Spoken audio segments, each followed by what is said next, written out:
Trong tâm hóng ni pa sức cha lê qua nhà có mong của mày chơi cái chân này lại cha mà tay mà can xoay chê tay chê nhạt lạnh của tay chán chê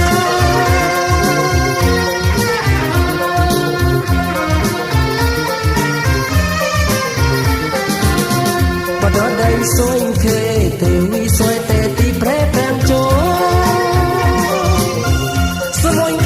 đánh và tay đánh rành của chết đánh xanh thiệt nắng ăn tàu hót nụ mù róc lay sông hót nụ tràn chết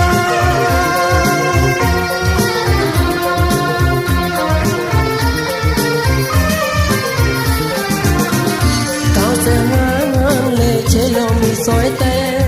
tì bè sắc mà mi tài chúa bán chân ai à lệ mì xói tê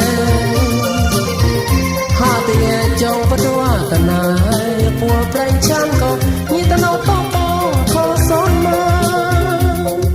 trái cả tan ra tao trái mà riêng mi rồi tê hút muốn chan chan nghe